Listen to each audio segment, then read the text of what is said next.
Good morning, friends. Welcome to Adda 24/7. We are in the Sankalpa series for BFM. In this series, we are covering important theory, objective questions, some numericals, some case studies. So, all of the parts we are covering. So, today, what are we covering? Today, we are covering in BFM. Here, this is basically right now the time is for BFM. Okay. So, in BFM, today, we'll be covering Incoterms. What is an Incoterm? I'll tell you. Sure, important part is Incoterms is it is around 5 to 6 marks in your exam for BFM. 5 to 6 marks, remember. That much is the importance. So what is the schedule? Look at the schedule. One is we'll be studying firstly Incoterms, what are the various Incoterms.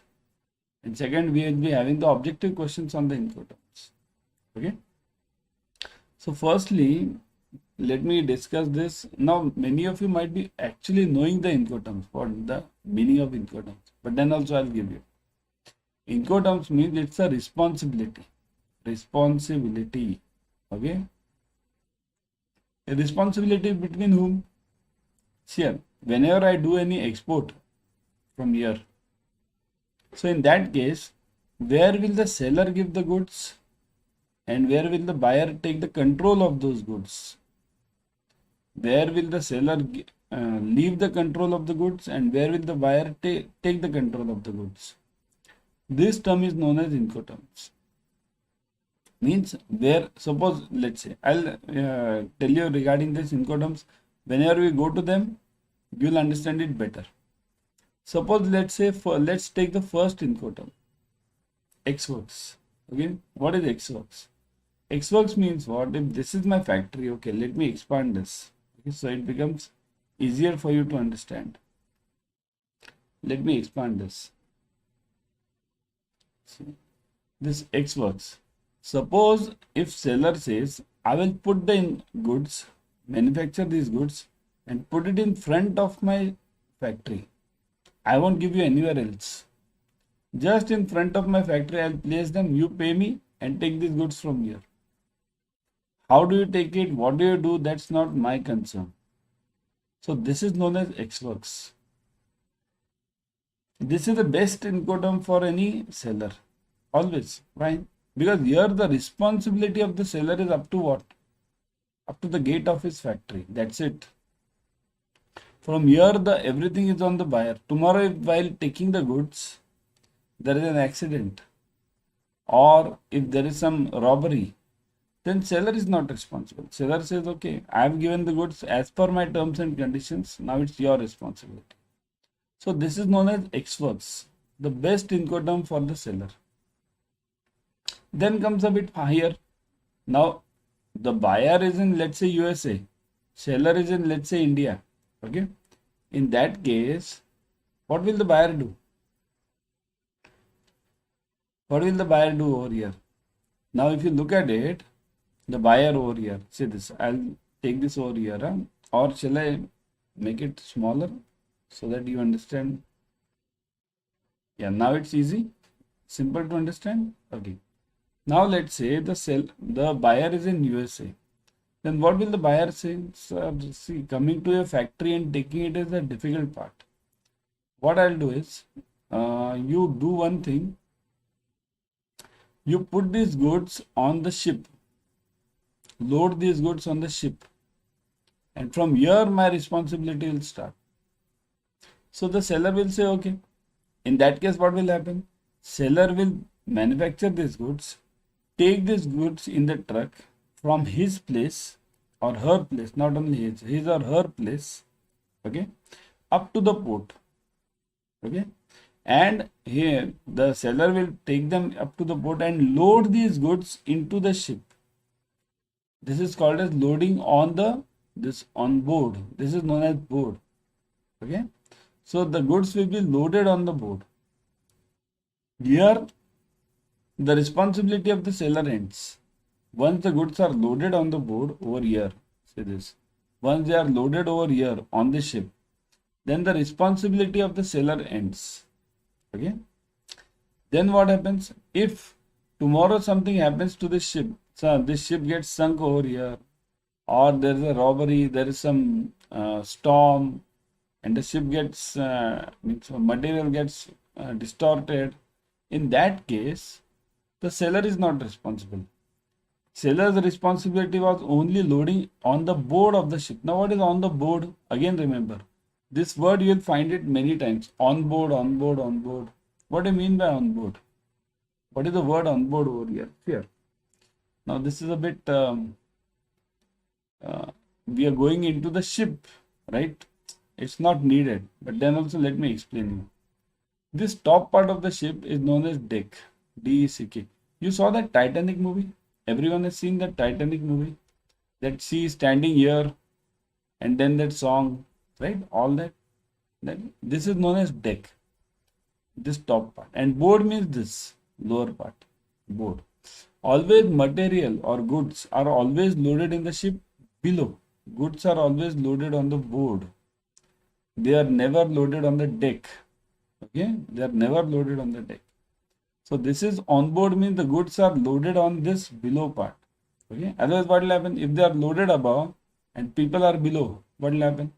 They fall down on the people. Logic, isn't it?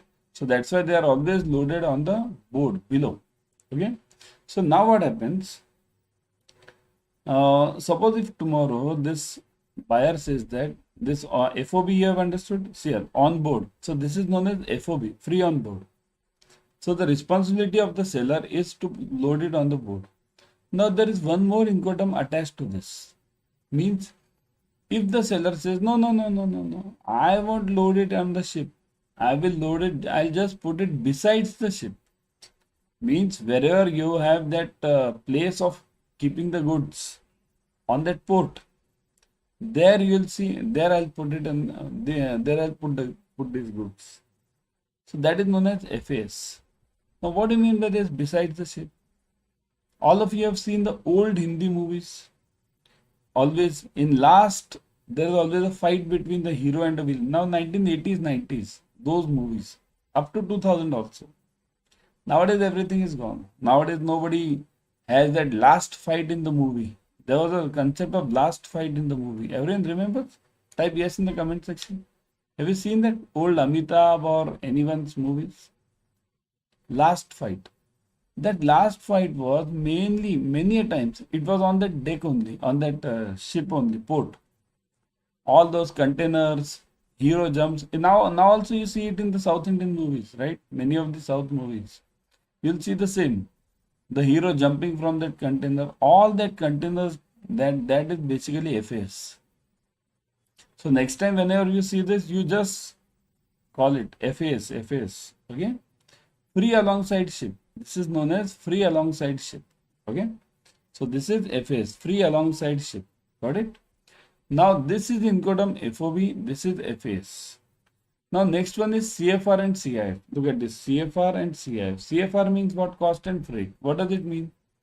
Here it means that the seller will put the goods on the ship, number one, means on the board. Then he will buy the logistic cost of this ship. Logistic cost means the ticket, you can call it in simple language. The ticket of that ship. That will be borne by the seller. So this is known as CFR. Now when this guy buys the ticket, then what happens? See here, his responsibility, his or her responsibility is only up to buying the ticket. If tomorrow something happens to the ship, again, seller says, I am not responsible. My responsibility was putting the goods on the board and buying that ticket. Okay, so that is called as CFR. Transport paid, transport, okay. The next one, after that comes CIF, cost, insurance and transport. So what does it mean? Here the seller will buy the ticket also, and also the next thing which he will buy, he or she will buy is insurance. If tomorrow this ship gets sunk, then the insurance company needs to pay. So who will pay the premium of this? So the premium is paid by the seller over here. So in CIF, the premium and the transport cost is borne by the seller. Important, remember. Okay. Why am I focusing more on this FOB, CFR, CIF, FS? Because 95% of the trade in this world, okay, big trade and not smaller trades, oil or all rice, exports, anything. 95% of that is done via ship. It is not done via any truck. It is not done via any this aeroplane. Nothing. That's why we must always focus on ship. Okay. Now, important part over here, FOB. This FOB is important because your pre-shipment finance is always given on FOB in India. Pre-shipment finance means packing credit. That is always given on FOB. That's why this FOB is so much important. Okay. Now, suppose if I ask you to, suppose if I am having CIF Incoterm. Now, answer me. Everyone, answer me. Suppose if I am having a CIF Incoterm and I have to come to this FOB Incoterm. From CIF, I have to come to FOB. How will I come? How will I come to this point from CIF to FOB? How will I come? What will be my method of arriving at this FOB? Here, C means what? Cost. This cost means actually FOB. Understand this.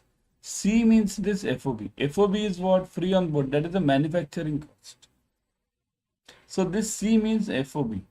So if I have to come from CIF to FOB, I have to remove this I and F.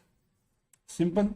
So I'll have to remove this insurance and I'll have to remove this transport. So I'll just subtract this insurance and transport fees, whatever is paid, and I'll come to FOB.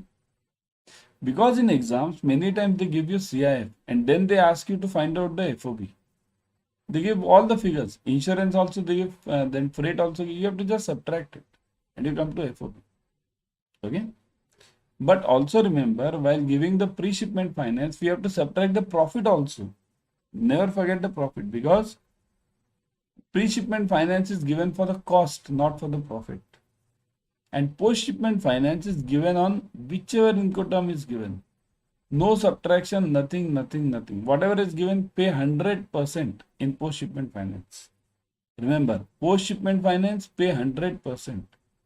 Pre-shipment finance, we finance as per the Incoterms, and that also FOB Incoterm, and that also generally 75%. Got it, everyone? So what are the four main Incoterms related to ship? FAS, FOB, CFR and CIF. Okay. Now next one. This is related to ship. Now if I have to transfer the goods, I said 90-95% is done through ship, but that 10% is done through this road and air also. So if I have to transfer the goods through road, then what? So if I have to transfer the goods through road, then the Incoterms used are different. What are these Incoterms? Then we have firstly FCA, free carrier.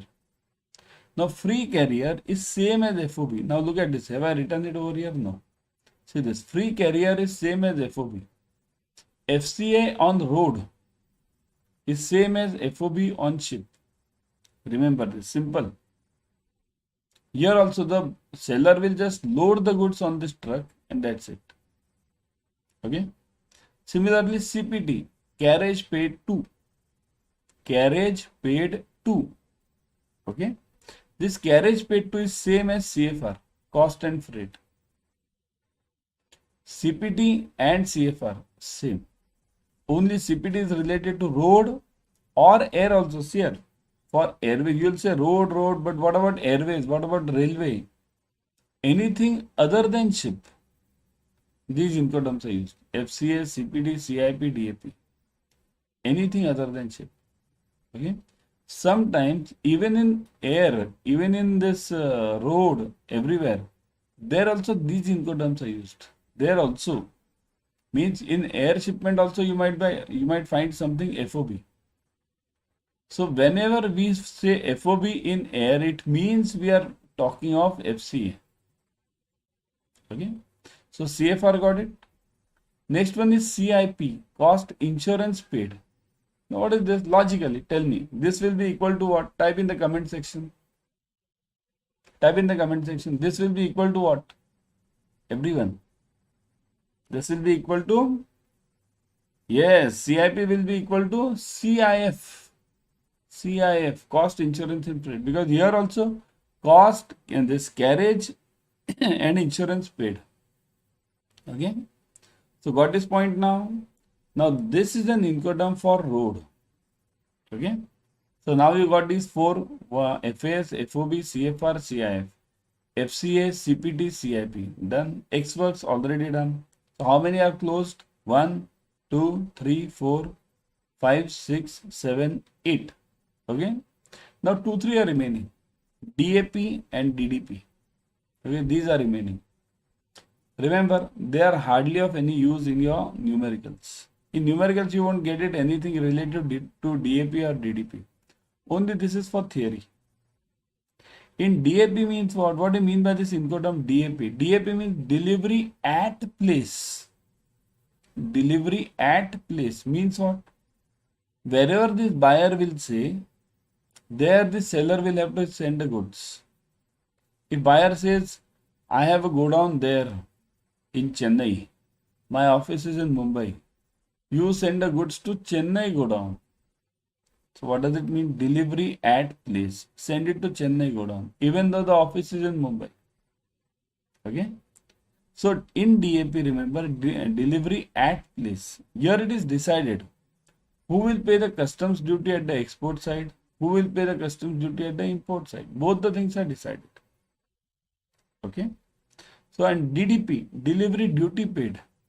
This is the best income term for the buyer. Why?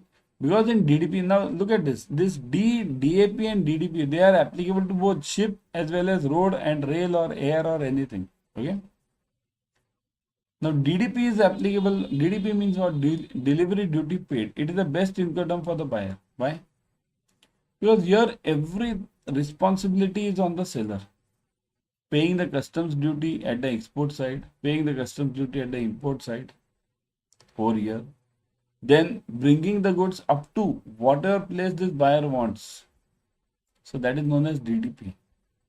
So these are the 10 income terms which are used basically in any export or import trade.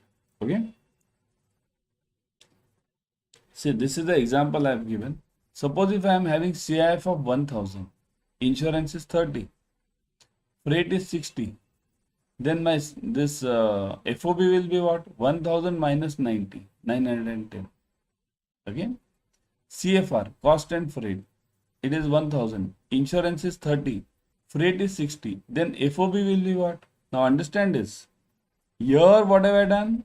I have subtracted only 1000 minus 60. I have not done this subtraction of 30 because it is CFR income term. Cost and freight.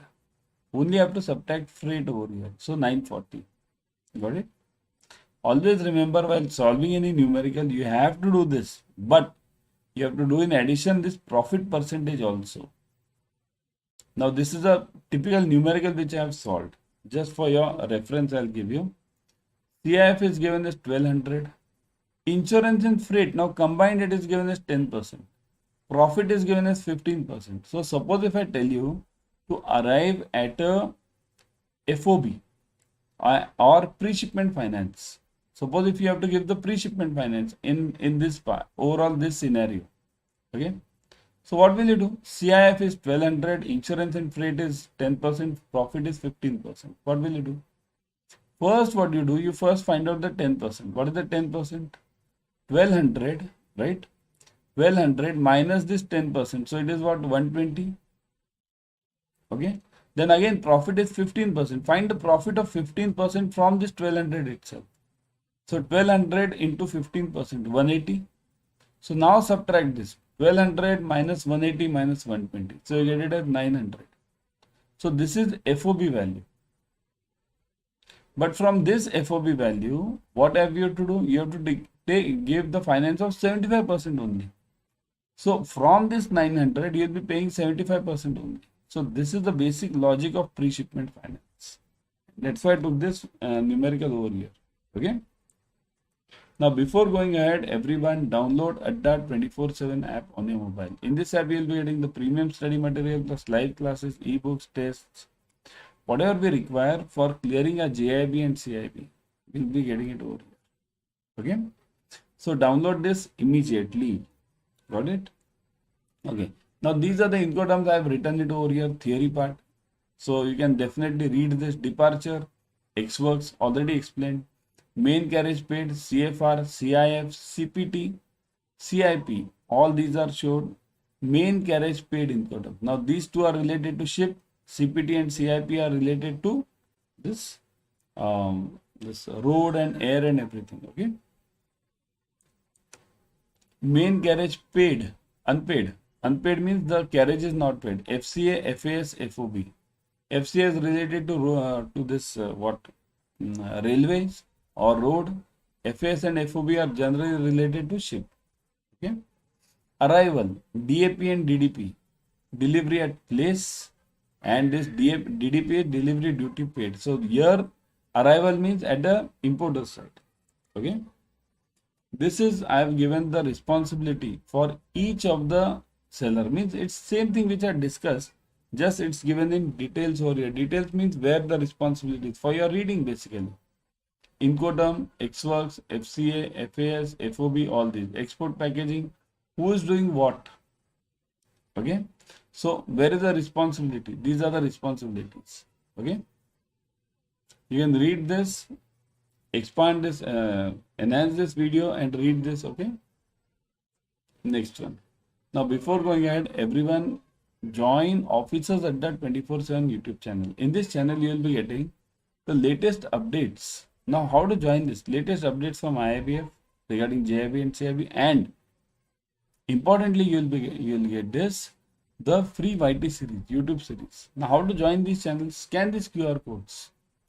This is for your this Telegram channel. This is for your YouTube, and the next one is for your Instagram. Scan them and join it immediately. We are giving many free YouTube videos over there, ebooks over there, tests over there on these channels. Join all the three. Okay. Now let's come to the questions. Minimum obligation of the seller is represented in which time of the Incoterm? Now this is easy for you. Answer is FOB, Xworks, DDP and DPU. Now which one? The correct answer is Xworks. Correct? Xworks. Okay. FAS and FOB are rules of which kind of transport? Which kind? Any kind of transport, internal, inland waterways and seaport, railways only, and air only. What is this? Now type in the comment section. Let me call this ABCD. A, B, C and D. Now type the answer. Is it A or B or C or D? FAS and FOB are which type, or for which type of this transport? It is B. Correct? It is B. Isn't it? Next one. There's a Thai company which imports from USA, which is importing from USA for the first time. When this company imports from USA, which Incoterm consignee should propose to the shipper for their benefit? Their means whose benefit? Their benefit. Consignee. Who is the consignee? Consignor and consignee. Consignee means it's always the buyer. Okay. For their means what? Buyer's benefit. Let's talk about this buyer's benefit over here. Buyer. Let me be specific over here. Buyer. For buyer's benefit. So which Incoterm should this buyer propose to the shipper? Shipper means seller, exporter. So should he or she propose this Xworks or FOB or CFR or FCA? Now, what do you say about this? Now you are having the problem. All of you might be thinking, sir, the best one is DDP for the buyer. But there is no DDP given over here. So the right answer is DDP, but no DDP given. But what is the answer then? See here, we have to choose the best among these. Xworks means what? It is the best for the seller. FOB means what? Loading on the ship. CFR means what? Cost and freight. And FCA means what? Free carrier. Okay. So FOB and FCA are same. So these are same over here. So which is the best among these? Xworks, FOB and CFR. Which is the best for the buyer. Which is the best for the buyer over here? Among these three. Among these three, it is CFR. Remember, DDP is the best for the buyer in ideal conditions. It might not be ideal conditions every time.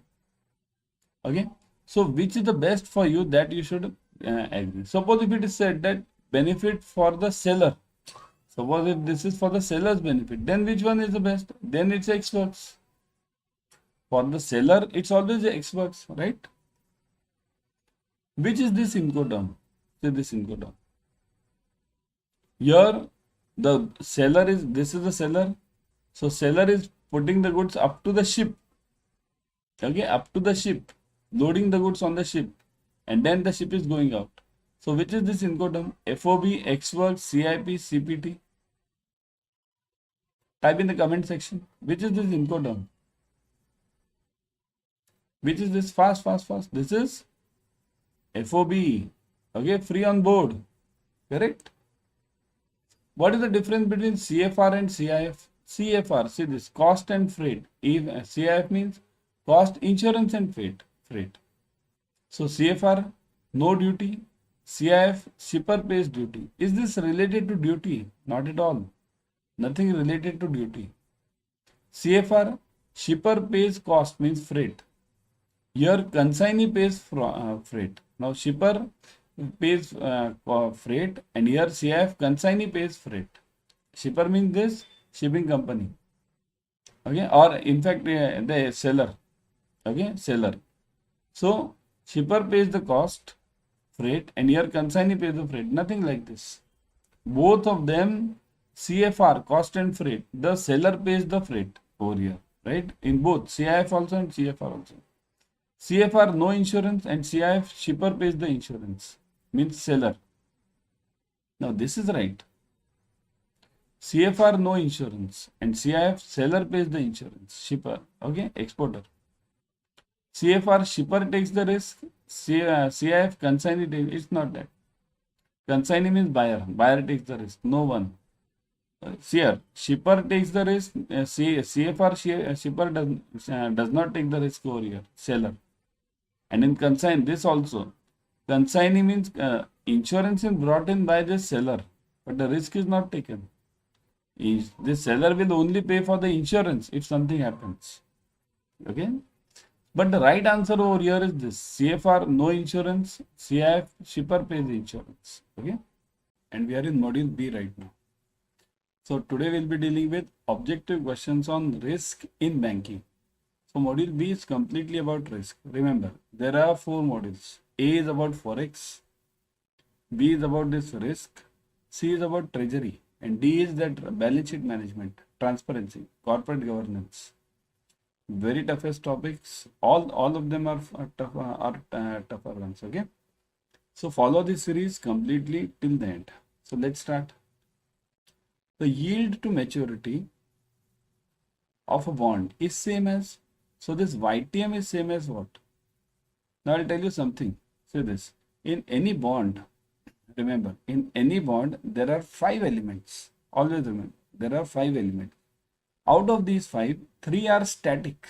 Now look at this. Static means what? They don't change at all. Let anything happen, they won't change. And 2 are dynamic. Okay, D. Okay, dynamic means what? They will change. Now which one are the static ones? So remember this. Face value. Face value, or it is called as par value also. Some books call this par value. Face value. Then second is period, N, period. And third one is coupon. Coupon, what is coupon? Here, coupon is a fixed interest which I will be paying on that bond. If you compare this with FD, then the rate of interest which your bank gives, is known as coupon. So these 3 are static. Which is the dynamic one then? Dynamic means first one is market price. Market price. Look at this, price of the bond. And second one is market rate. Both are market. Okay, market rate. Okay. So these 2 are dynamic. Now what do you mean by dynamic? Understand the term. Dynamic means if both of them will change basically. Now there is a rule to this. Now rule is what? If the market rate goes up, the price will go down. If market rate goes up, the price will go down. Okay. This scene you had seen in this October to December 22 in USA. You check right now also. Go on Google and check October to December 22 bond rates of USA. You'll find the same problem.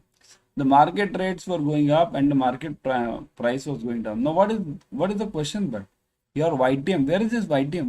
YTM is nowhere over here. Where is YTM? So this YTM is called as market rate. See this, there are 4 to 5 names to this YTM. YTM will be called as YTM, yield to maturity, or second one is rate, this market rate, R. All of these are called as R. Okay. Next one you call it discount rate.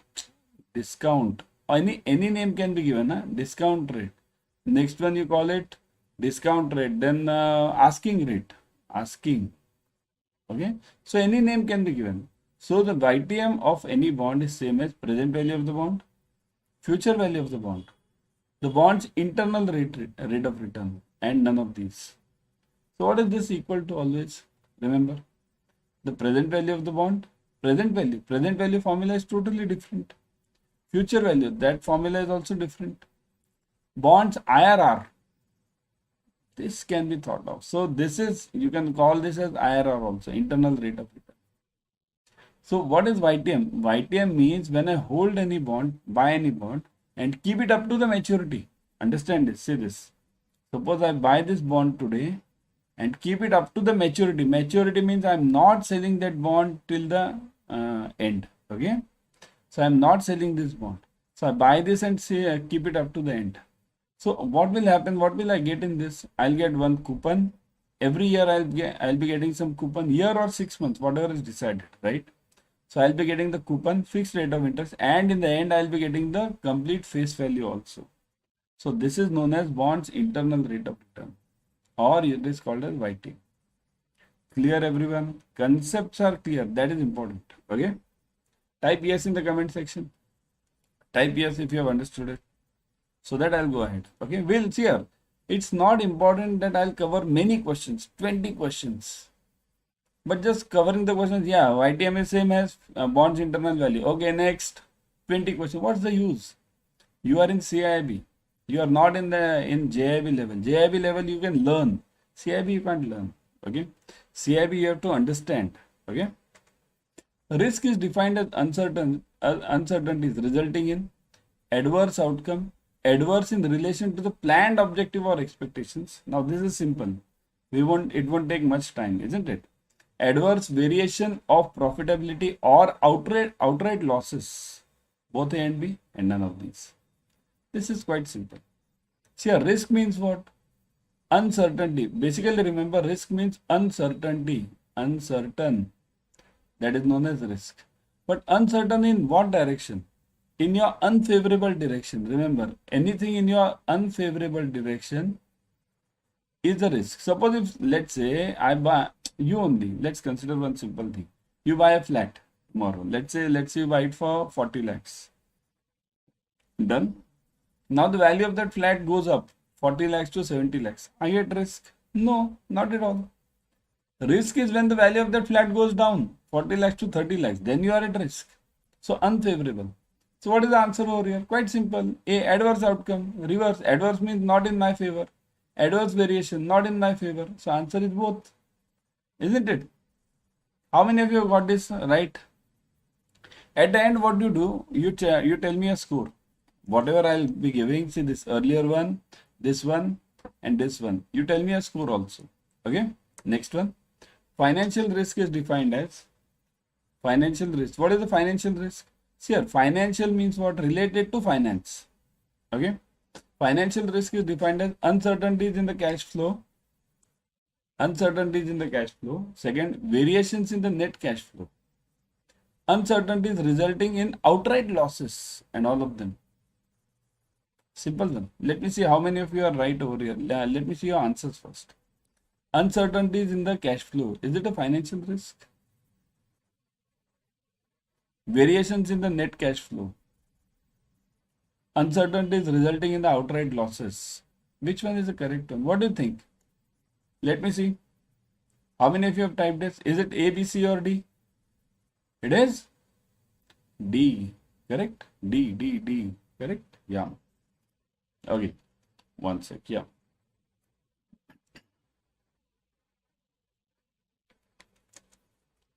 Let me change it to its mod B. Okay. It's mod B. So, move on. Everyone download Adda 24/7 app on your mobile. In this app, you will be getting the premium study material plus live classes, ebooks, tests, whatever you want for clearing the JIB and CIB, you'll get it over here.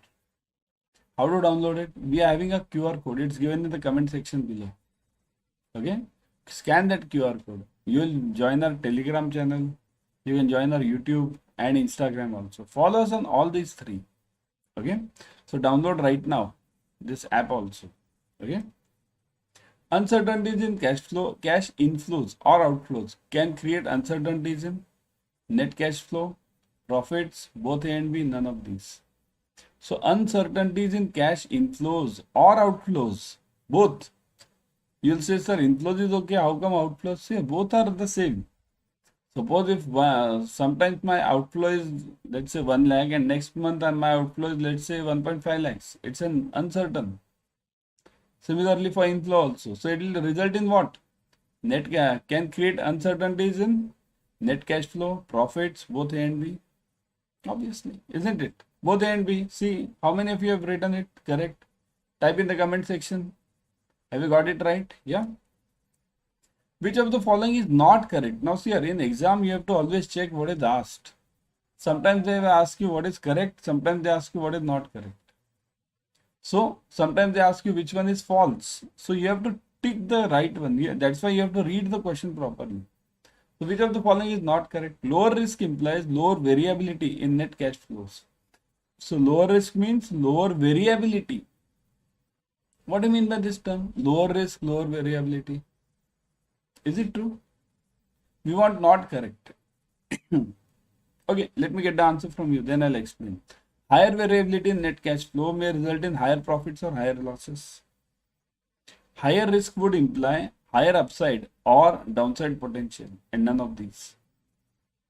So higher risk, here, first one, lower risk means lower variability.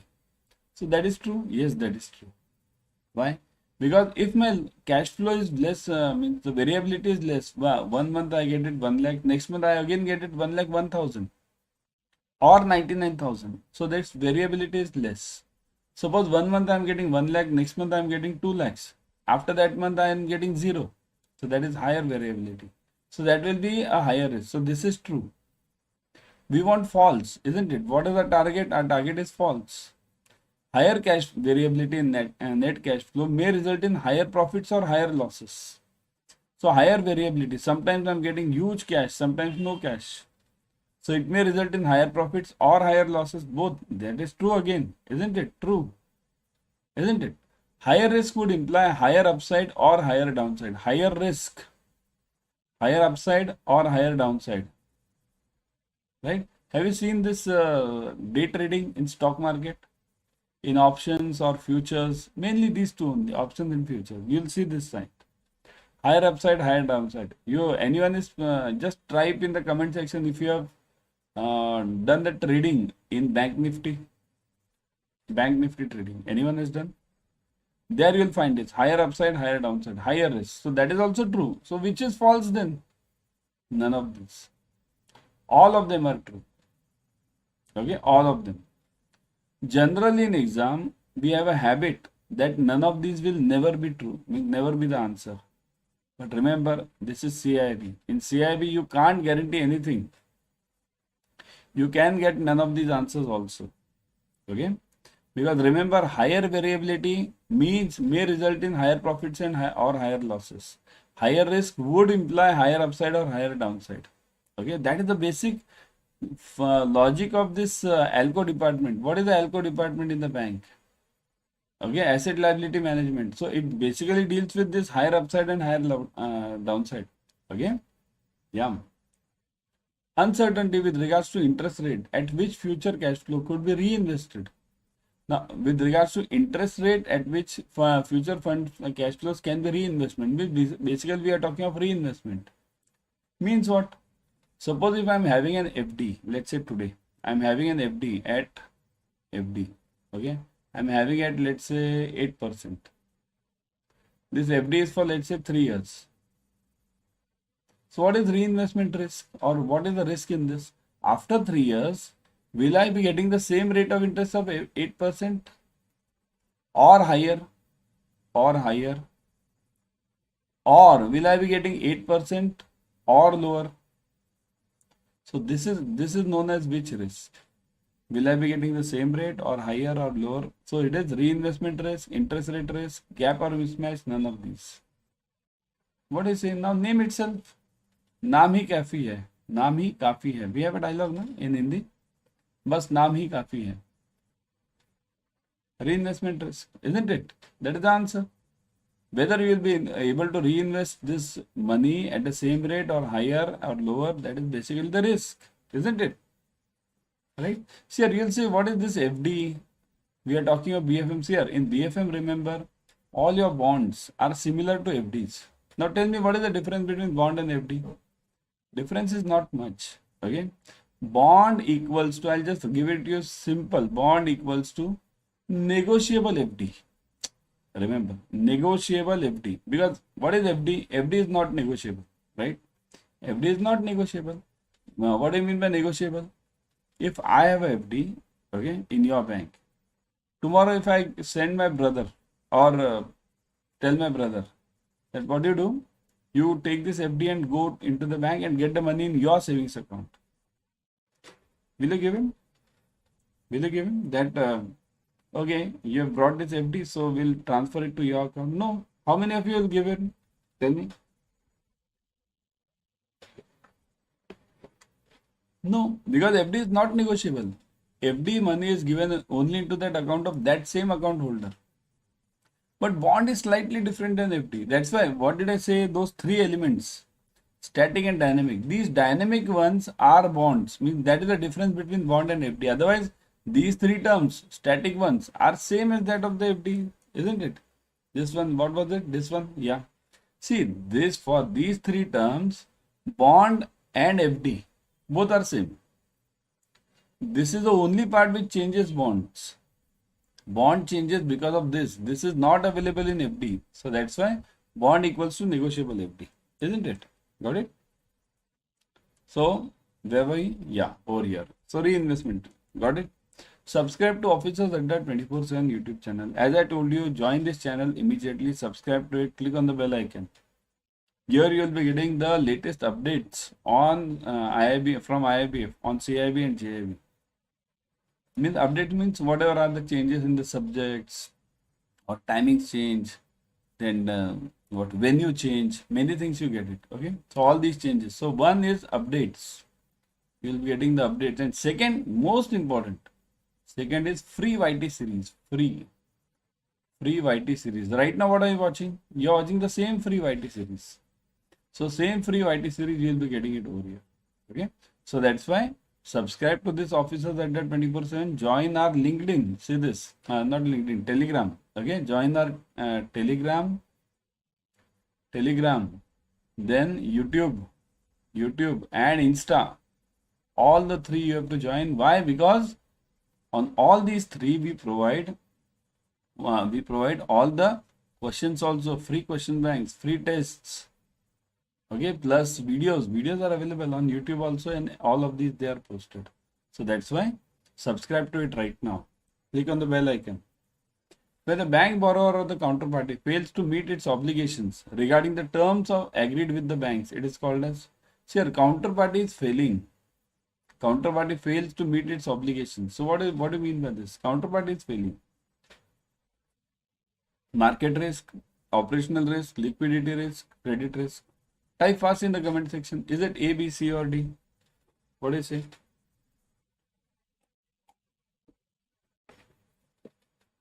Counterparty is failing. Means what? Say in your case only, you have given a loan and the party over there, the borrower, is unable to pay you. So what is that? Is it market risk? Somebody is typed market risk. No, market risk is not the same. It is credit risk. Remember, it's credit risk. See here, I'll tell you something. Credit risk always is of mainly, I'll tell you, there are many types, but mainly there are two types. Okay, one is counterparty.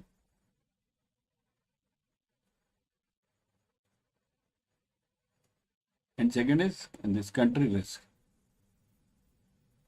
Okay, one is counterparty, second is country risk. Always remember, credit risk is of two types, counterparty and country. Okay. So counterparty means what? Your other party is not paying. Here, it means simple logic is over here. Suppose if your party, counterparty means you have sold the goods. Okay, you are the seller. Okay, seller. And this counterparty is a buyer. Okay, buyer. Now imagine your counterparty is in USA. Okay, your buyer is in USA. So what does it mean? Your USA country is good. Are there any legal problems in USA? No, nothing. Europe, no problem. Only the problem is your party is bad. It can happen anywhere. Okay. So this is counterparty. Country is good, but the counterparty is bad. Second is this country risk. Your counterparty is good. Let's say your buyer is in Afghanistan. Afghanistan. Okay. Or second case, Pakistan also nowadays. Pakistan. Even Sri Lanka, even Bangladesh has the same problem. See here, many of the countries have restrictions on transfer of dollars. Transfer of dollars, okay? So if you have this problem over here, then your counterparty may be good, but the country is bad. Your counterparty is ready to send you the money, but the country has put the restrictions. So that's why this is known as credit risk, okay? When the bank chooses a wrong strategy or follows long-term business strategy which might lead to its failure. So wrong strategy for the future. It is known as what? Credit, operational, market or strategic. This is a logical question. This is less related to CAIIB, more related to business. Yep. But this risk is there in your CAIIB. It is called as, what is this? A, B, C or D? Credit, ops, market or strategic? Long-term strategy. Okay, I'll give you an example. Nokia. You all might have seen those Nokia phones some 5-10 years back, right? 10, not 10 now, 15 years back, isn't it? 2008. Nokia was the market leader in mobile phones. At that time, it was thought that Nokia will never die, as during the British time it was thought. The sun never sets in the British Empire. Similarly, it was thought that Nokia will never die. But what happened to Nokia? Gone. Nokia is gone. Why? Wrong strategy. Strategic risk. Same thing happens with the bank. When the bank chooses a wrong strategy, it will go down, collapse. Okay, in the long run. So that's why this is known as strategic risk. Always remember this. Return on zero investment would be dash as compared to the opportunities available in the market. So return on zero investment, zero risk investment. So zero risk means what? What do you mean by zero risk? Suppose if I keep the money, I'll give you two options. Suppose if I keep the money in nationalized bank FD, let's say SBI FD, okay?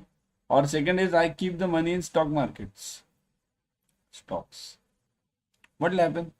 This SBI FD is safe, something 6-7%, whatever I'll get it, okay, roughly. That is safe. But what about the stocks? These stocks might give me, let's say, 30% also, or 0% also, or minus 30% also, isn't it? So that's why this is riskier element. But returns are also the same way. Higher the risk or higher the returns. Always remember, high risk equals to high returns. Always remember this logic. Okay, high risk equals to high returns. So what will be the answer over here? Return on zero risk investment would be dash. High, low, medium, high or low, depending on the type of the investment. What is it?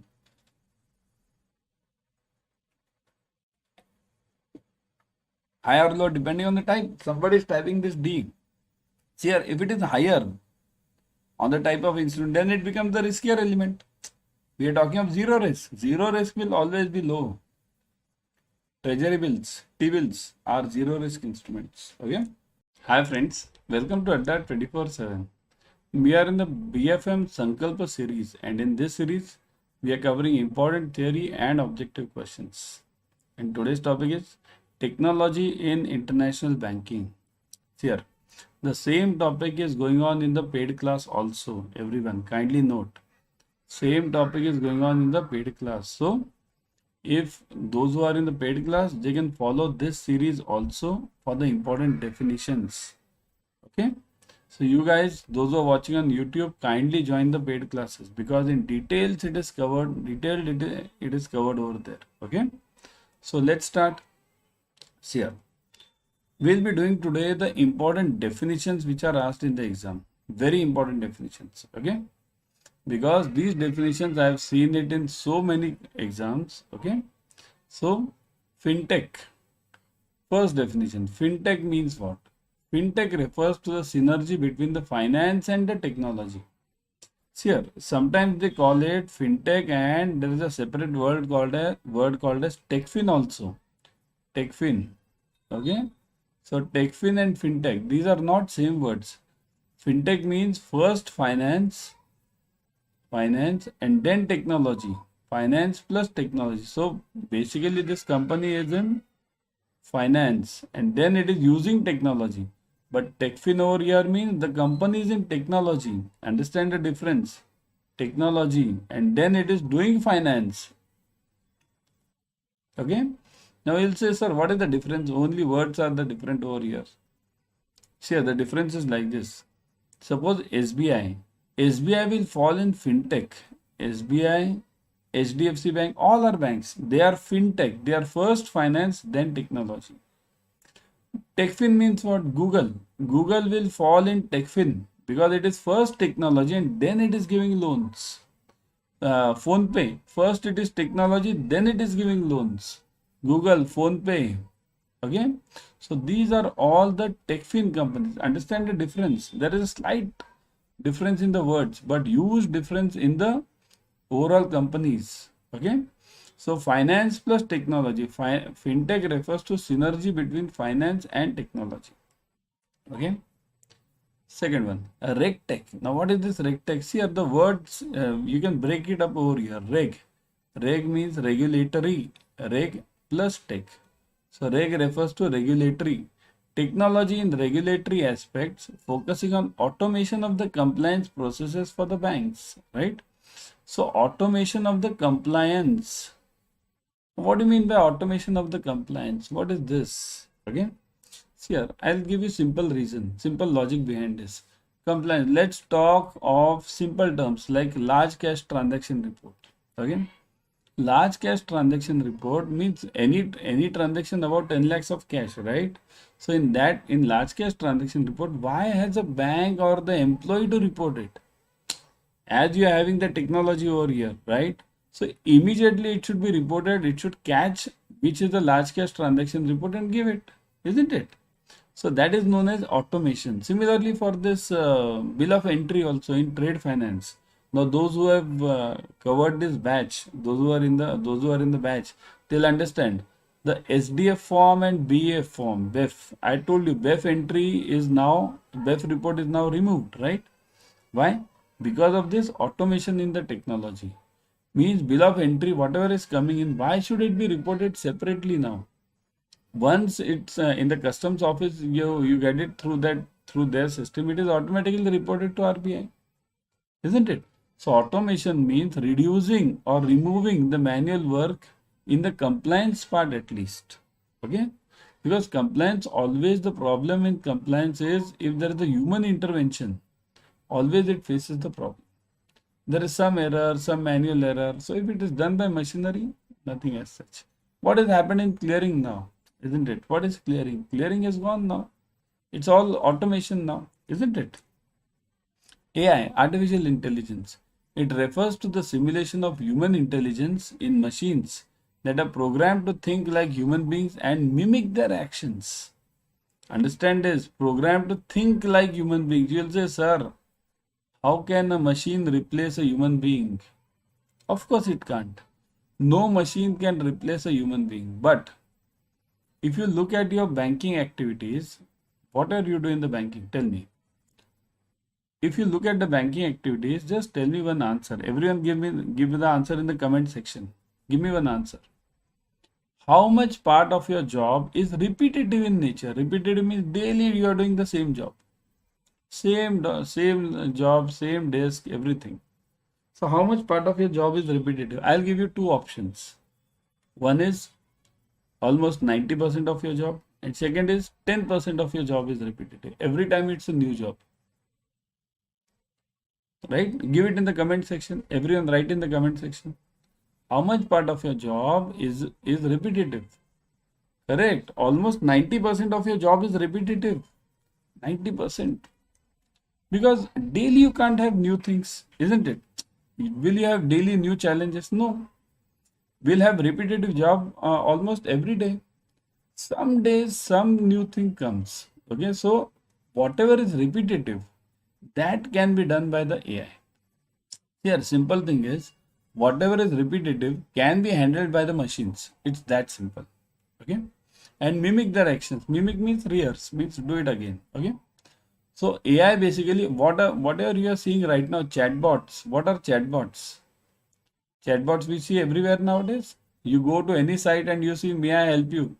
Then you type in that message and then you get chatbots. So now chatbots have gone to the higher level.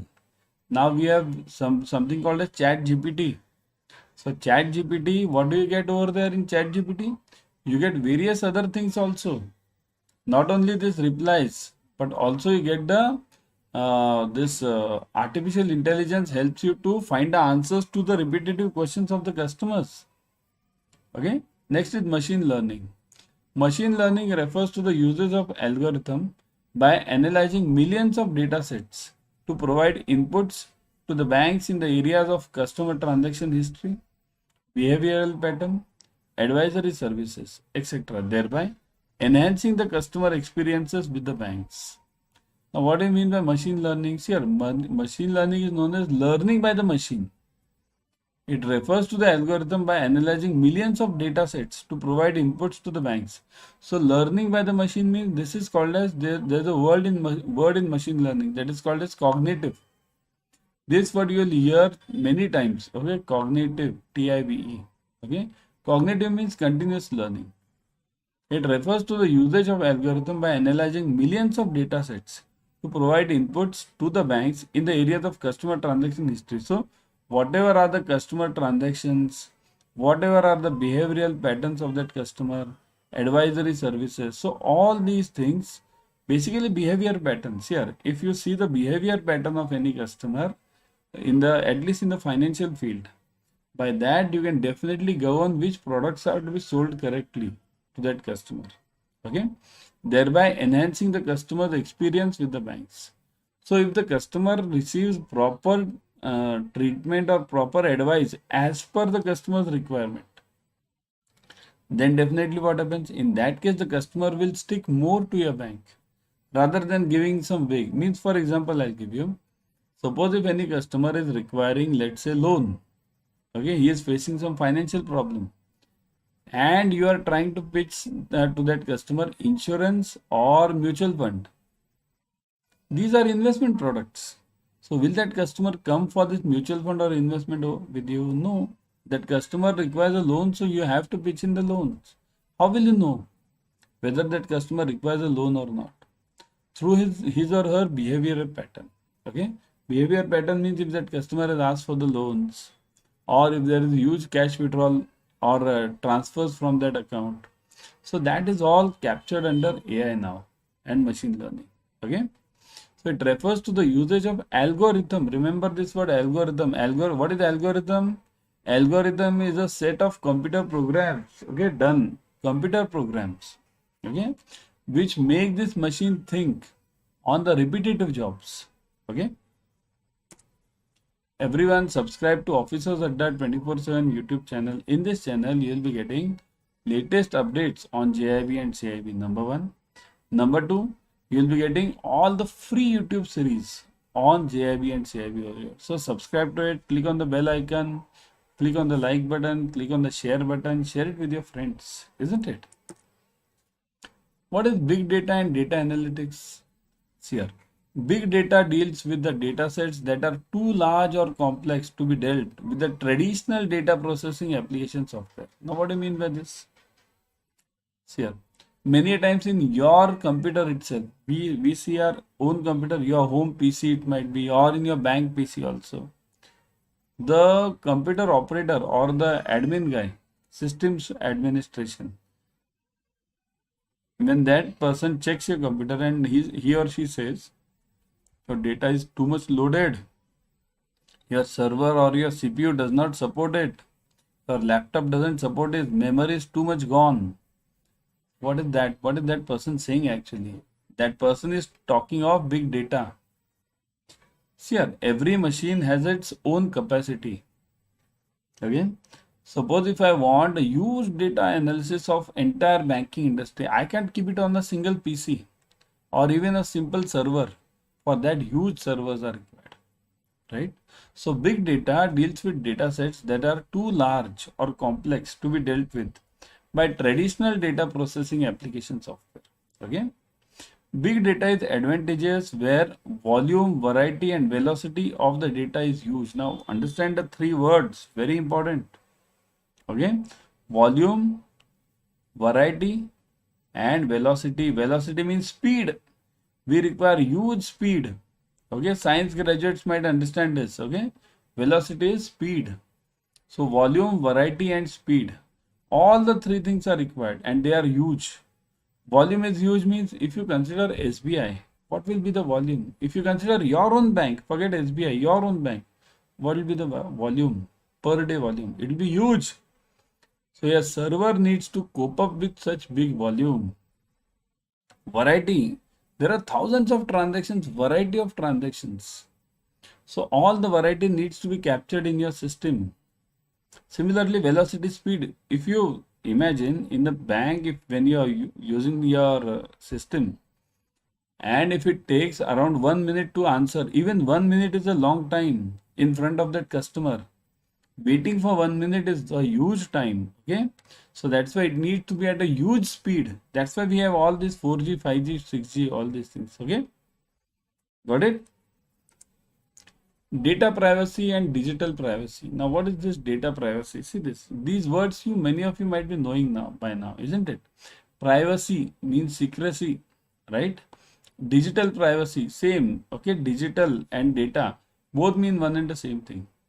So, data privacy or digital privacy refers to the protection of an individual's information that is used or created while using the internet on a computer or a personal device.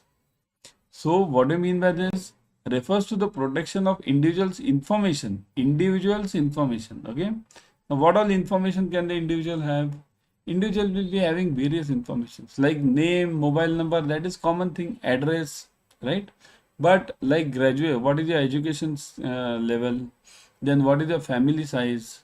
Are you holding any assets, car or anything? Okay. Plus, have you taken any loans? So these are all the individual information. Remember, individual information can be of two types. Always remember, it will be of two types. One is static, and second is dynamic. Okay, dynamic. Static means what? Which does not change. Means what? Your name, generally your name, your address or your Aadhaar number, these don't change. PAN number, they don't change at all. What is dynamic? Are you holding a car? Are you holding some loans? These are all dynamic things, right? Education level is static generally, because once you are educated, you won't change your education. Yeah, generally I'm talking, huh? Somebody can do the changes in that also, okay? So static and dynamic means that, okay? Refers to the protection of individuals' information that is used or created while using the internet. While using the internet means whenever I fill up any form for Google or if I fill up any form for your bank, online form. So if that form, it gives my all the details and that is breached, that is shared by your bank, let's say, with someone else. So what is that? That is affecting my privacy, isn't it? While using the internet on a computer or a personal device. Personal device means anything related to computer or mobile also. Okay. Everyone download Adda 24/7 app on your mobile. In this app, you will be getting the premium study material plus live classes, ebooks, tests, whatever we require for clearing the JIB and CIB, we'll be getting it over here. So that's why download it right now. Okay. Data breach. What is data breach? Sure, just now we talked about data privacy. Importantly, remember these are all the important questions, and you'll get some of them, at least 2 or 3 of them, two at least out of this series, whatever we are talking right now. Today's session, you'll get at least 2 1-mark questions in your exam. Okay. So now you know, everyone among in CIB knows the difference between 1 mark, the importance of 1 mark. The difference is 49 and 50, right? 49, 50 is cleared and 49 is not cleared, isn't it? So data breach. Data breach refers to the security incident in which malicious insider or external attackers gain unauthorized access to the confidential data or the sensitive information, such as medical records, financial information, or personally identifiable information. Now, data breach means what? Just now we discussed about static and dynamic, right? Dynamic means what? Here, this security, generally this dynamic information is very sensitive, because static information generally everyone knows. Where are you staying? What are you doing? Okay, all these things which don't change. This generally everyone knows. What is important is dynamic, and all the companies want this dynamic data, because it is changing. It is changing, and what happens? Your habits are changing accordingly. So data breach refers to security incident in which the malicious insider. What do you mean by malicious insider? Insider means that person working in the bank itself. That person compromises the data and gives it to some other external company or external attackers. External attacker means what? These are all those attackers, these cyber attacks. Okay. So these cyber attackers or these insiders gain unauthorized access. Unauthorized means even the banker can get unauthorized access. Suppose if you are in the branch, do you have the access to the head office data? Or sensitive data, balance sheet and everything, do you have access to that? No. That is, if you have access, you are in the branch, you have to get access only to your part. So that is known as unauthorized data. If you get information about something else which is not required by you, so that is known as unauthorized data. Okay. So unauthorized access to the confidential data or the sensitive information, such as medical reports, financial information, or personally identifiable information. So medical reports, here, that's what I said. These are all things are dynamic. If you check this, these are all dynamic, right? Dynamic means what? They go on changing. Dynamic, right? Medical reports, they go on changing. Financial information changes. Personally identifiable information, right? So these are all the changing things. Okay. So mainly the access to this is required by the companies so that they can sell the various products to you. Okay. P2P lending means a financial innovation which connects borrowers seeking secured and unsecured personal loans with investors looking to earn higher returns on the investments. P2B means peer-to-peer. This is known as peer-to-peer, or in simple you can call it peer-to. It's two, peer. In simple way, peer. You can call it peer, people to people. P2P lending is an important aspect coming. This P2P lending will change the entire banking scenario. Remember this. So financial innovation which connects borrowers seeking secured and unsecured personal loans with investors looking to earn higher returns on their investments. So P2P lending will change the entire sphere. Right now what is happening? Why are people depositing money in the banks? Because they don't know who wants the loan, and they don't have the confidence on that person who will get the loan. Right? Suppose if I get somebody, tomorrow you require the loan. Okay, you require, let's say, 1 lakh rupees, and I am having excess 1 lakh rupees. So why should I deposit it in the bank and then that bank gives you the loan? I'll directly give you. So that is known as P2P lending. So there are certain problems in that, but those can be tackled nowadays. There is account aggregator system that can definitely tackle it. So it means secured and unsecured personal loan, the person who wants it with the investor, connecting this buyer and seller. It's that simple. Cloud computing, it refers to the delivery of computing services including servers, storage, databases, networking, software, analytics, and intelligence over the internet to offer faster innovation, flexible resources, and economies of scale. Cloud computing, you must definitely know this definition because this is the important part of technology in international banking.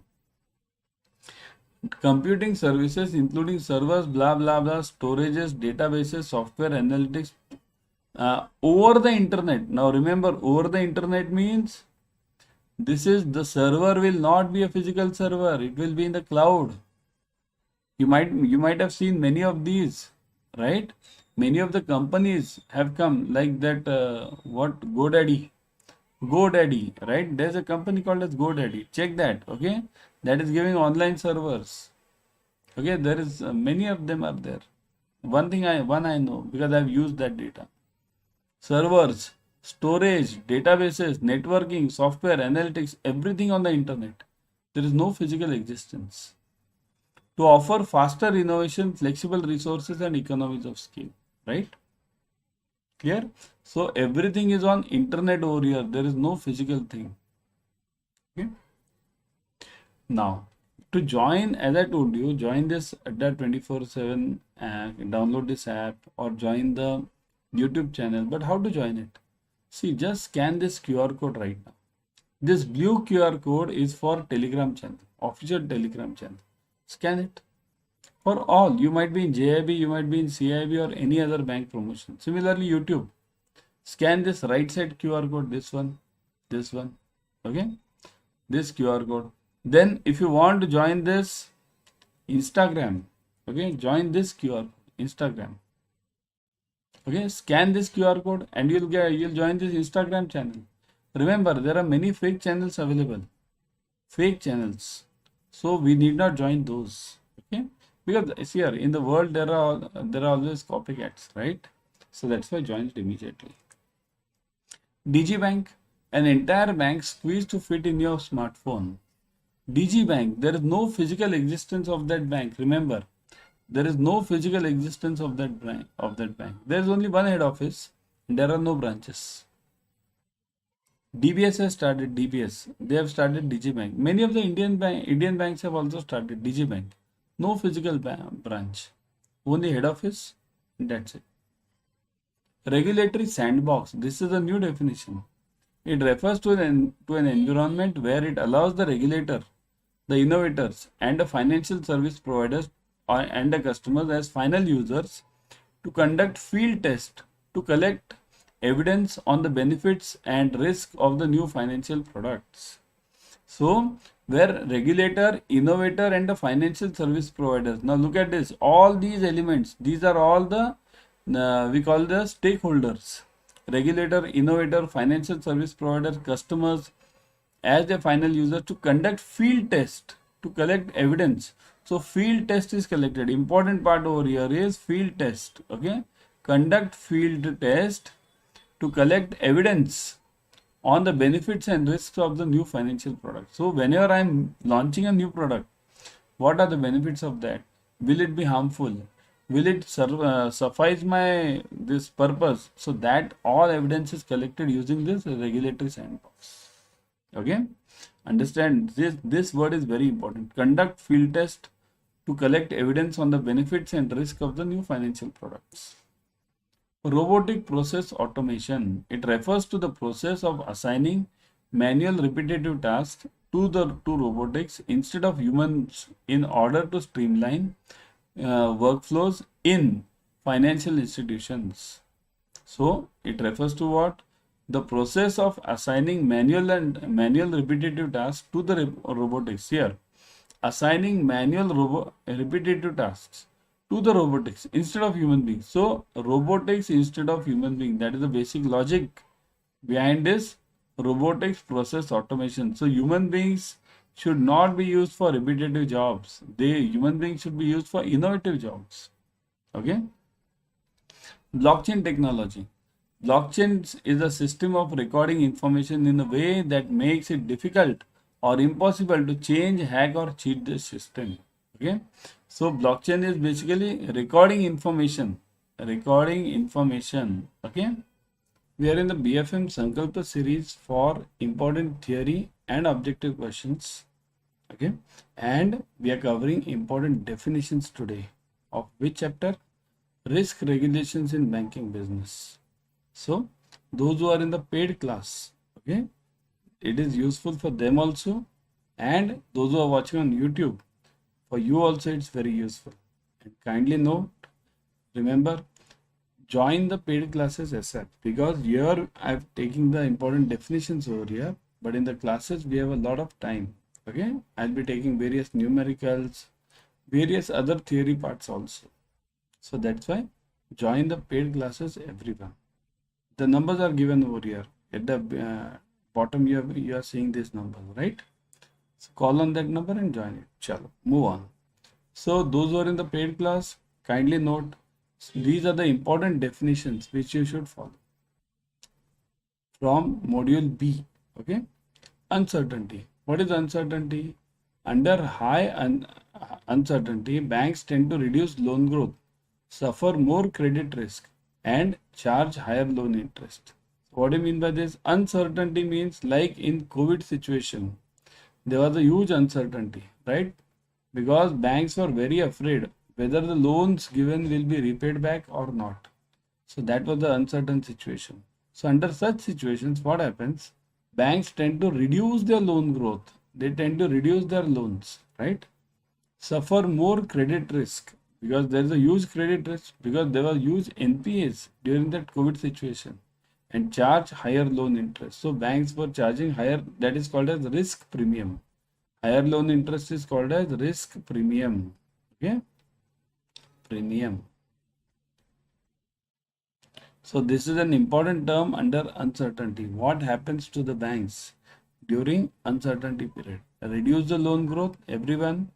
Second, suffer more credit risk, higher credit risk, and higher rate of interest.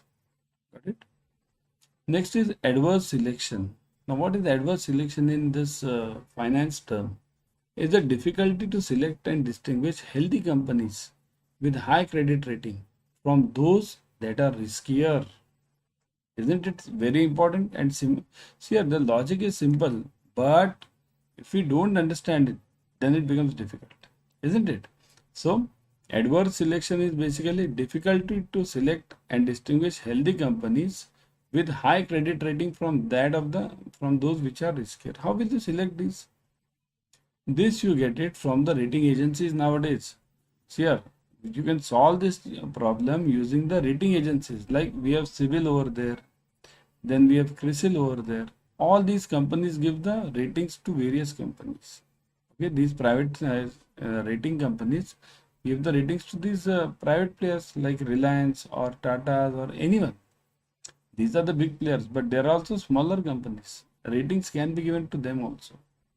So what is the difficulty to select a healthy company from the riskier company? It's that simple. Okay, so that's known as adverse selection. What is financial risk? Everyone, financial. Okay, you might be knowing this. Everyone knows the terms financial risk, but exactly what is required in the exam, that is the point of discussion, right?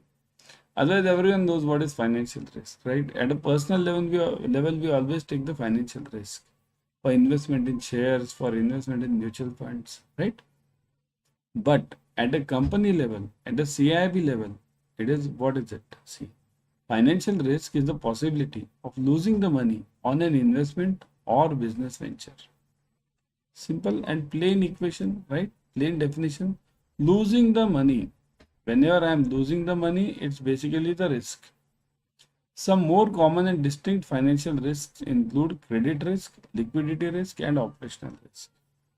So these are the common and distinct financial risks. So common risk means what here? I always face the problem of credit risk. What is this credit risk? Credit risk means if the bank gives a loan to somebody, whether that loan will be repaid or not, that is known as credit risk, whether it will be repaid or not. Okay. Liquidity means what? If I give too many loans, suppose if the bank gives a higher percentage of loan as compared to its deposits, then it will be facing a difficulty in paying the normal rate of interest also. Okay. Or normal liquidity risk it will face for paying the common bills. So liquidity means whenever you give the loan, you should always see to it that the loan percentage it has a maximum limit up to for the deposit purposes, deposit percentages. If I have given a deposit of rupees, if I am having a deposit of rupees 100, I must give the loan up to 70 rupees only. 70% is a good ratio for loans. Okay. So liquidity risk. And next one is operational risk. Operational means what? Operational risk relates to my operations. Means my employee errors or my system failure or my region failure, area failure. Area means what? There is a terrorist attack, there is a flood. So all these lead to operational risks. So financial risk also has these parts: credit, liquidity, and operational risk. Clear? Simple? Risk adjusted return. Now tell me, what is risk adjusted return? Firstly, tell me risk adjusted means what? Okay, I'll ask you a question over here. Suppose if you are investing in FD of a nationalized bank or in a mutual fund, you are investing in a FD or in a mutual fund. Which of the investments will carry higher risk over here? Will the FD of the bank carry higher risk or will the mutual fund carry the higher risk? What do you say? Type fast in the comment section. Which one of the which one of the investment will carry higher risk? Investment in FD of the bank or investment in mutual fund? Obviously, isn't it? Mutual fund. So that's why the returns from those mutual funds are always called as risk adjusted returns. The risk adjusted returns measures the profits on the investment your investment has made relative to the amount of the risk the investment has represented throughout the given period of time. So what is the risk involved in this investment? Amount of risk, okay, relative to the amount of risk. That is important. Now, if I invest in bank FD, then the risk is zero. Nationalized bank FD, then the risk is zero. Okay. But if I invest in mutual fund, there is the risk involved in it. So this risk factor I'll have to consider using my other derivative products. So this risk is to be mitigated using the derivative products. So those derivative products will require higher cost. See here, if you are buying I'll give you a simple example over here. Okay. Suppose if you are buying Reliance right now, Reliance share. Okay. You are buying a Reliance share at, let's say, 2500, expecting it to go up. Okay. But if it goes down, then to cover this downside potential or downside risk, what do you do? This risk is covered using put options.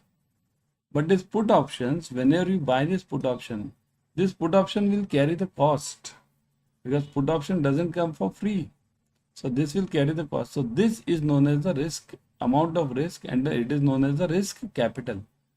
Risk capital. How much risk capital I keep for my risk, to cover my risk. Okay. So this is for to cover the downside. I'll buy a put, and this put will cost me something, and this will be known as my risk capital, which I keep it aside. Okay. Everyone subscribe to Officers Adda 24/7 YouTube channel. In this channel, you will be getting the latest updates on JIB and CAIIB from IIBF. Means IIBF gives various notifications regarding dates, times, change in the subjects. So all these are immediately given on the Officers Adda 24/7. Also, you get free YouTube series, right? Free YouTube series. Right now, what are you watching right now? Free YT series. So same free YT series, you get it for all the subjects. Okay, so subscribe to it, click on the bell icon right now. Okay. Risk adjusted return on capital, RAROC. What is RAROC? Have you heard this term RAROC? Type yes in the comment section. Have you heard this term before? RAROC?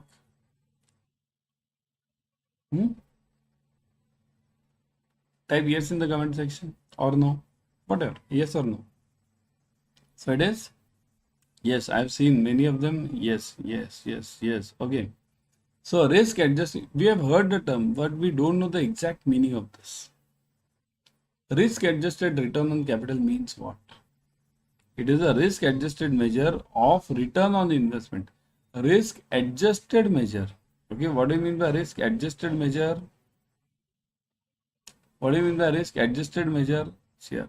It does this by accounting for any expected losses and income generated from the capital, with the assumption that the riskier project should be accompanied by higher expected returns. So risk adjusted returns means what? See here, RAROC.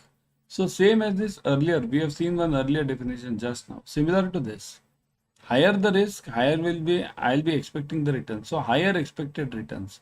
So if I'm investing in higher riskier projects, then I should get a higher return. Only then I'll invest in the higher riskier projects. Otherwise, won't I invest in the FD, bank FD, isn't it? So it does this by accounting any expected losses. What all losses can occur whenever I invest in some riskier project, okay, and income generated by that capital. So whatever capital I've invested, what is the income generated from that? Whether it suits my this risk adjustment. Okay. Same example. Suppose if I am investing in FD or in mutual fund.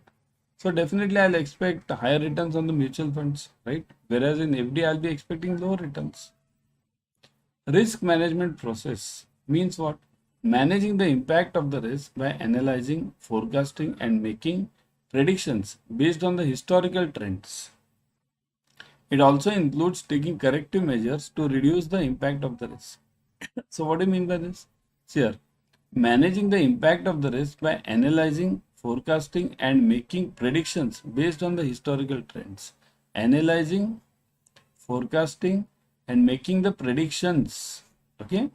So all the three steps are involved in risk management process. First is analyzing, second is forecasting, third is making the predictions based on the historical trends. Okay. It also includes corrective measures to reduce the impact of the risk. Corrective measures. What do you mean by corrective measures over here? Corrective measures over here means, suppose as I gave you the earlier example, if I am buying a Reliance share, then I must buy a put. Here, this is called as long position. Long means, suppose if I buy a Reliance share, okay, at 2500, expecting it to go up. So this is my long position. Whenever I am having a long position in stocks or commodities, then in the derivatives option or options market, I must have the reverse view.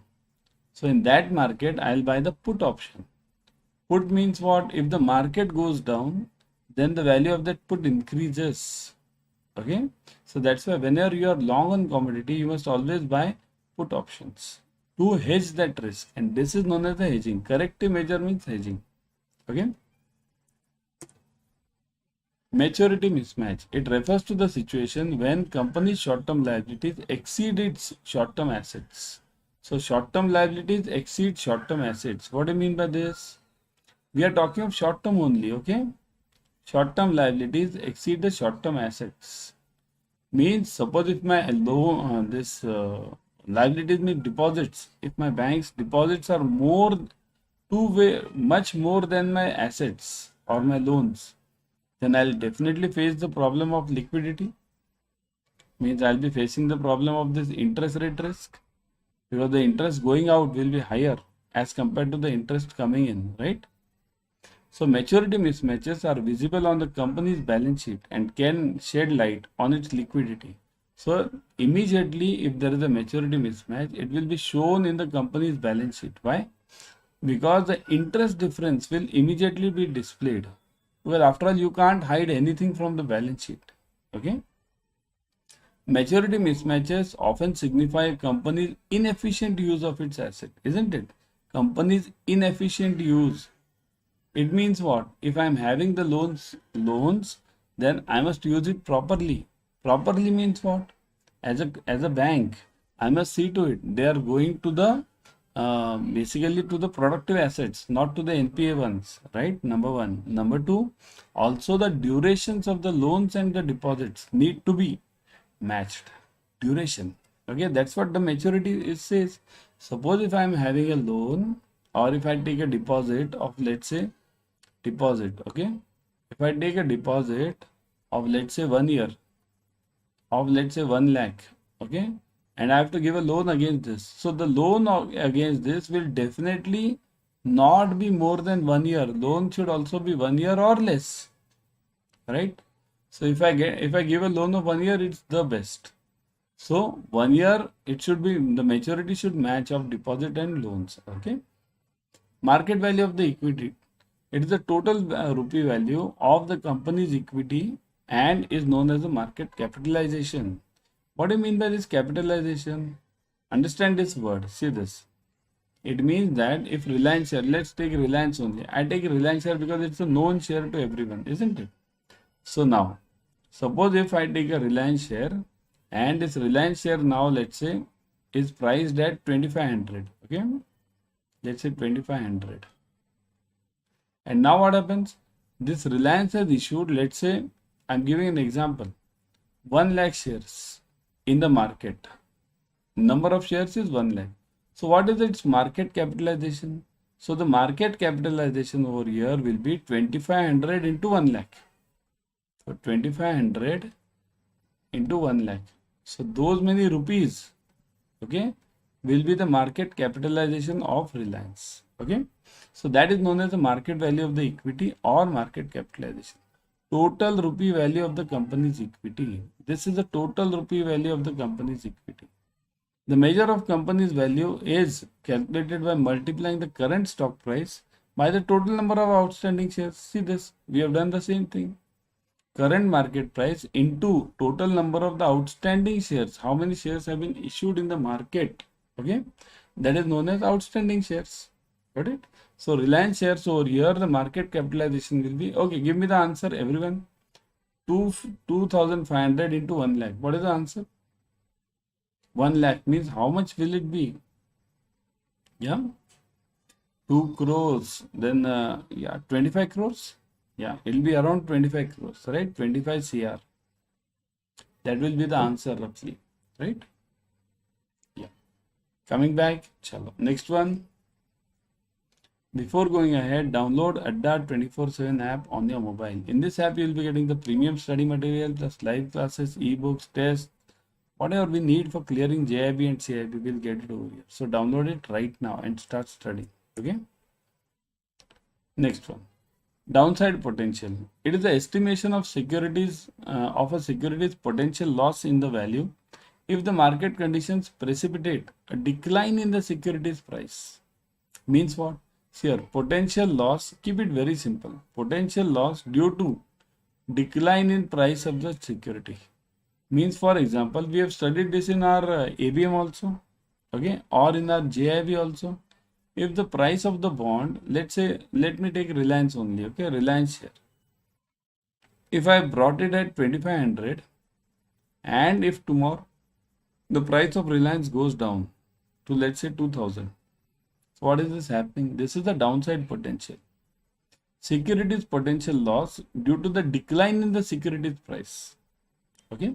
Depending on the measures used, downside risk or explains a worst case scenario for an investment and indicates how much the investor stands to lose. So worst case scenario means what? What is the lowest level which this stock can go down, or what is the lowest level at which this bond can go down? Okay. So worst case scenario over here is always taken into account by any company whenever you're doing a conservative investment. Okay.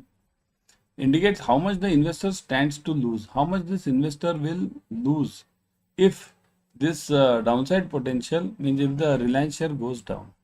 Okay. Next is CCIL.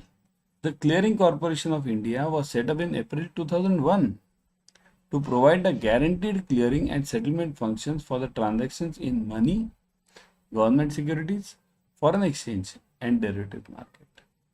Remember, here it's not talking of stock market. So provide guaranteed clearing. Guaranteed means what? What do you mean by this guaranteed? Isn't anything guaranteed then? See, this guaranteed clearing over here means it is called a settlement risk that is cleared. Okay. Guaranteed over here means settlement risk is nullified over here. What is settlement risk? Settlement risk means, let me give you an example. If you sell, let's say, shares, okay? You sell, let's say, shares to anyone, shares, okay? So this other person, Mr. X should give you rupees, right? Rupees, because you are giving the shares, Mr. X will give the rupees.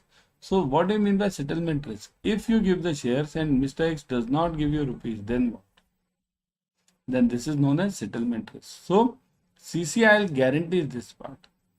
Provides a guaranteed clearing and settlement function for transactions in money, government securities, forex, and derivative market, right? So CCIL is, okay, tell me one more thing. This shares example which I gave you, does CCIL take care of the shares over here? Does CCIL take care of the risk of the shares, settlement risk of the shares? No. Then who takes care of the settlement risk of the shares which you buy and sell? Type fast in the comment section. Who takes care of the settlement risk of the shares which you buy and sell? Who takes care?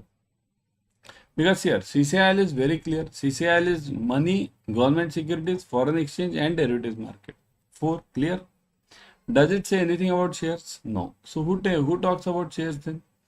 Correct. NSE and BSE. NSE and BSE, these stock exchanges, they take care of the settlement risk of the shares. And for others, everything else, there is CCI. Okay?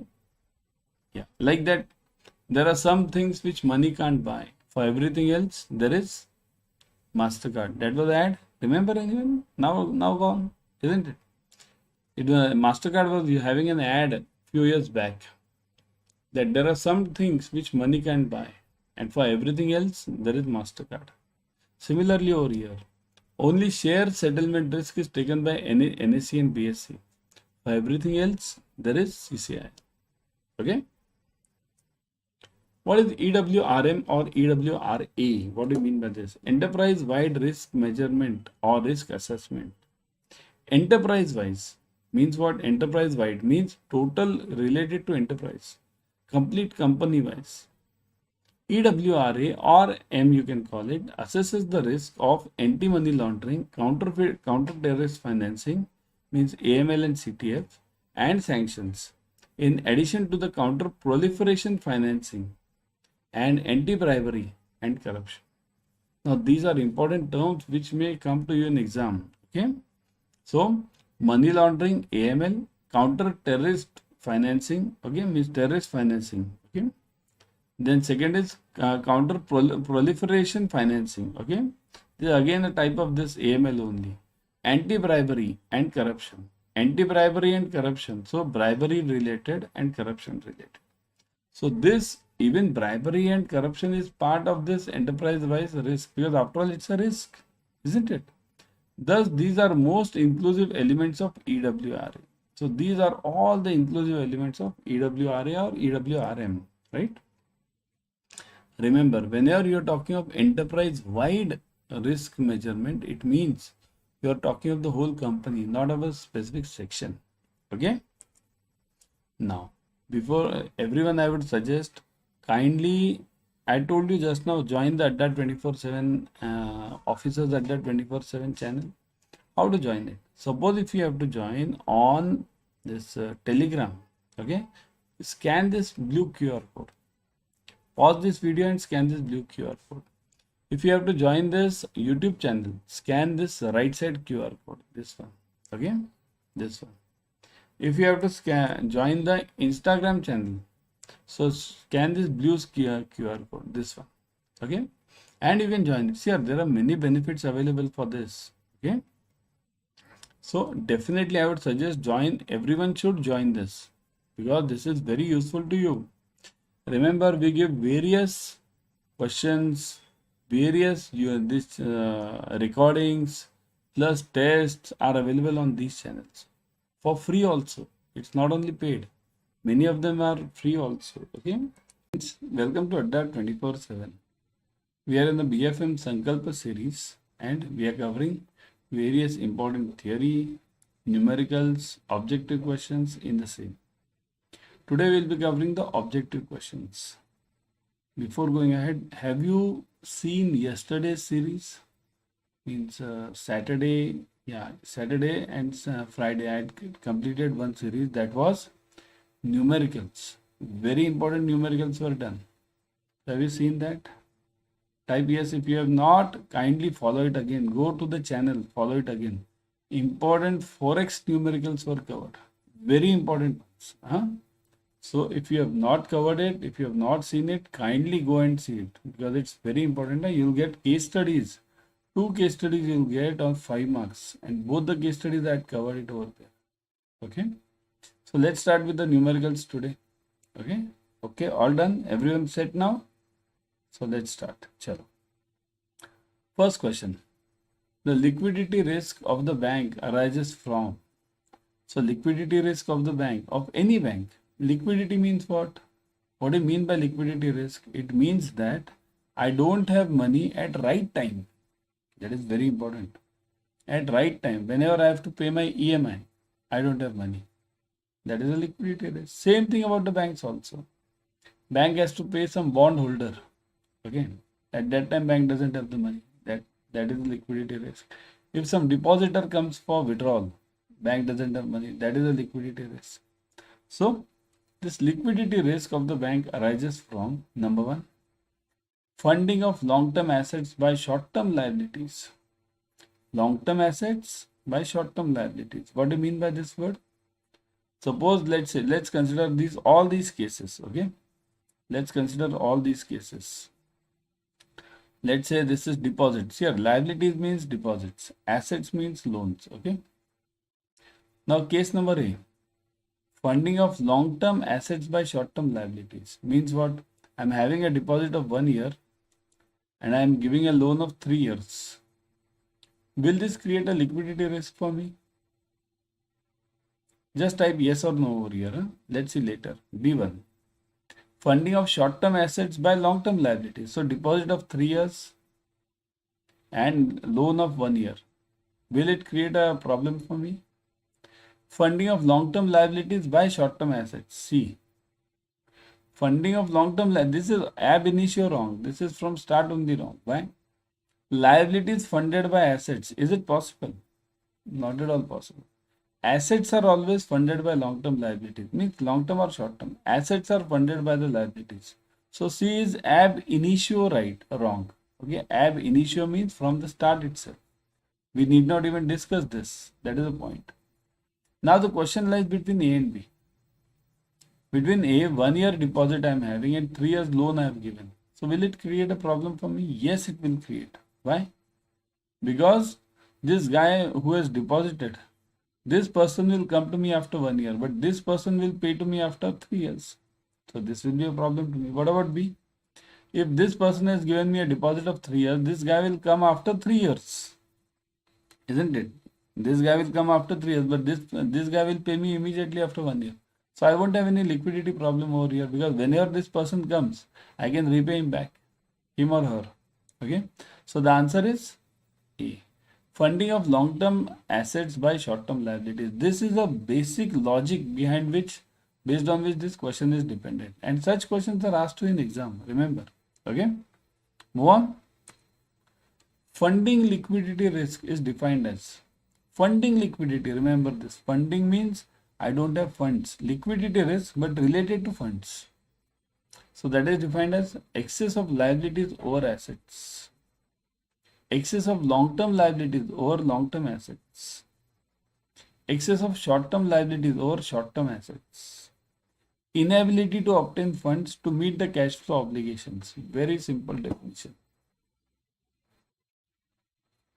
Excess of long-term liabilities over long-term assets. Is this a liquidity risk? Excess of liabilities means more of deposits, less of loans. Obviously, that can be the answer. Similarly, B can also be the answer. Look at this. All the answers seem to be right. All of them. You check this. All of them seem to be right. Liability is greater than assets here. I'll show you over here. Liabilities greater than asset. In all the cases, logic is same. Okay. Liabilities are greater than assets here. Over here, excess liabilities over assets. Here, long term over long term. But after all, the same. Liabilities and assets. Short term over short term. Logic is same. Liabilities over assets. So logic is liabilities are more than assets. So definitely that is the answer. Whenever I have deposits of let's say 100 rupees, okay, and loans of let's say 70 rupees, okay, so will it be a problem for me as a bank? As a bank, do I have a problem in this case? Okay, just check your bank's ratios, your bank's loans and asset deposit ratios. Is it always 100? Let's say this is 100, this is also 100. Is it always 100? No. RBI has given the term as your liabilities and assets should always be 70%. So this is right. Okay, assets will always be lesser than your liabilities. Always. Means basically loans will always be lesser than your deposits. Of course, the ratio is matched so that the rate of interest NII is not affected much. So the correct answer is this: inability to obtain funds to meet the cash flow obligation. That is the correct answer. Okay. So funding liquidity risk is defined as inability to obtain funds to meet the cash flow obligations. Okay. Liquidity risk in banks manifests in different dimensions. Which are these? What do you mean by this? Manifest means comes. It comes in various ways. Okay. It comes in various ways. Dimensions means ways. Let's keep words simple, isn't it? So liquidity risk in bank comes in different ways. What are these? Funding risk arises from the need to replace net outflow withdrawal and non-renewal of deposits. It can be. Just answer. Think over it and answer. Fine. Here, CAIIB is not like JIB. Just you got the answer, tick it. No. Here you have to think. Funding risk arises from the need to replace net outflows. Non-renewal of deposits means whatever is going out, that needs to be replaced. Suppose if tomorrow there is a huge withdrawal from your bank, run on the bank, we call it run on the bank, right? Anyone knows run on the bank? What is run on the bank? Type in the comment section. Okay, just type, do you know run on the bank concept? Type yes or no, only that much type it. Yes or no, yes or no, only that much. Don't give me run on the bank definition, it's a big definition. Yeah. Yes, no, yeah, some no's I am seeing. See here, run on the bank means when all the customers of your bank, remember whatever I am saying, when all the customers of the bank come for withdrawal of deposits, all of them. So that is known as run on the bank. There's some negative news in the newspaper, something wrong about your bank. So everyone comes for withdrawal. That is run on the bank. So coming back to the question, withdrawal, outflows, withdrawal. So we need to replace these withdrawals through fresh funds. So liquidity risk may arise from this also. Number 2, time risk arises from the need to compensate for non-receipt of funds, NPAs. Means basically, suppose if I've given a loan, so what is my logic? The logic says that that person will pay me the EMI, and or CC if given that person will pay me the interest, and that interest I'll use it for paying to the depositors. But if I don't get that interest, don't get that EMI, then what? So that will also create a time risk. Time risk means what? At the time I'm not having the funds. Call risk arises due to crystallization of contingent liabilities. So call risk arises from crystallization of contingent liabilities. Contingent means what?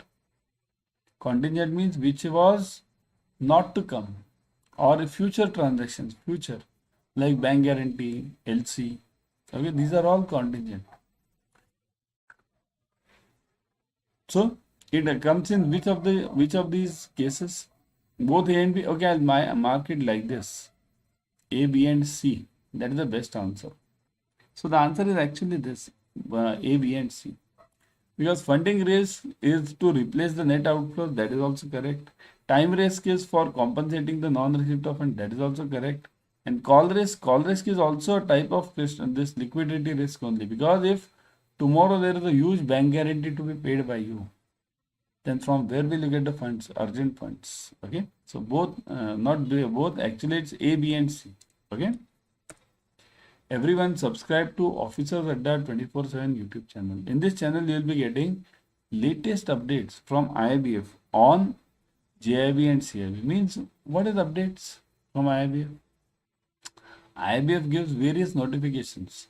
Like now it's exam time. So it will give certain notifications that this exam time changed, that exam time changed, this subject's portion is this, something has been added over here, something like this they'll give. So these notifications are explained on this channel immediately.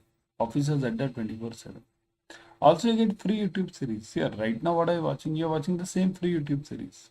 So you get a free YouTube series on the channel for all the subjects of JIB and CIB. All. Okay. So that's why subscribe to it, click on the bell icon, click on the like button, share it with your friends. Okay. When an asset maturing in where an asset is maturing in 2 years, the liability risk will be, suppose if any asset means loan is maturing in 2 years. Okay, 2 years means what? I have given a loan and that guy or girl will be paying me after 2 years. Okay, so what is the liability risk? Now look at this liability risk. Means what risk will I face from the depositor's angle? Basis risk, yield curve risk, gap risk, embedded option risk.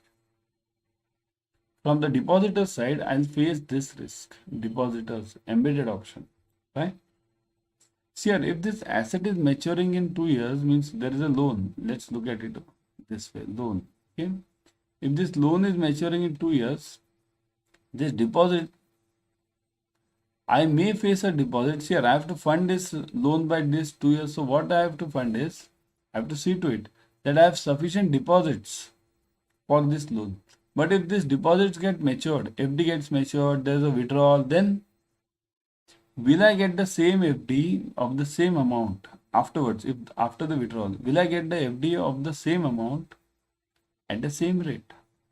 That is known as embedded option risk. Embedded means what? Anytime it can withdraw. Suppose if I need this 1 lakh rupees over here and this 1 lakh is withdrawn from here, depositor's angle, then my balance sheet is in a problem. So embedded option risk means there is a chance of withdrawal of FDs, withdrawal of savings deposits, plus there is a chance of repayment of these loans also. Now this is from the loan side.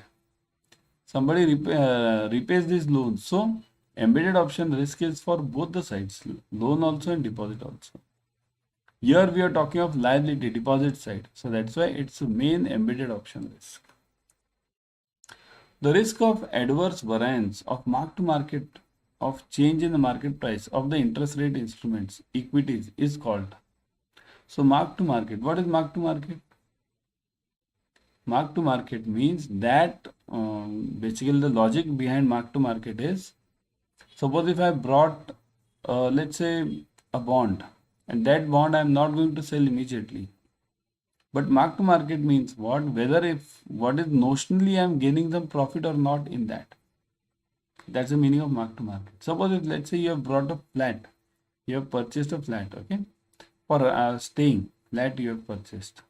Now this flat you won't be selling it now because you are staying in that. But you get the daily rates for this. There are certain brokers who come to you, sir, the flat right now you had brought it at let's say 30 lakhs. Now the flat is giving you around 50 lakhs.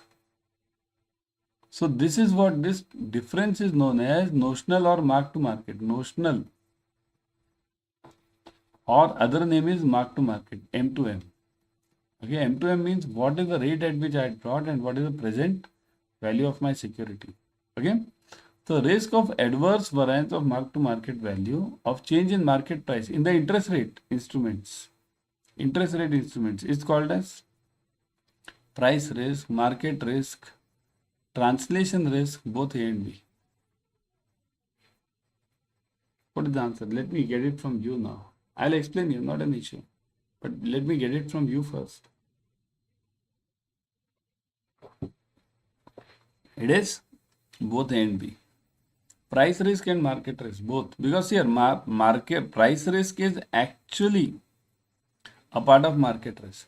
And price risk arises because of the interest rates. If the interest rates go up, interest goes up, interest rate goes up, then the price of the bond will go down. Price will always go down. Price. Okay. So this is basically the logic behind this. Which of the following is not a market risk? Not. Okay, not a market risk. Compliance, transaction, legal, all of the above. Let me think. Type fast in the comment section. Which of the following is not a market risk? Not. Market risk means what? What is a market risk? Market risk means that risk which is not in your hands. Not in your hands. Okay, keep it very simple language. Okay, not in your hands. Russia-Ukraine war, not in your hands. Then the COVID situation, not in your hands. Right? RBI changing the repo rates, not in your hands. So this is all market risk. So which of the following is not a market risk? So compliance risk. Compliance means what? Submitting the returns or submitting the consent documents to RBI. It's in your hands. You have to follow the compliance. So it is not in your hand, right? Not a market risk. So it is, I'll write it not a market risk. N.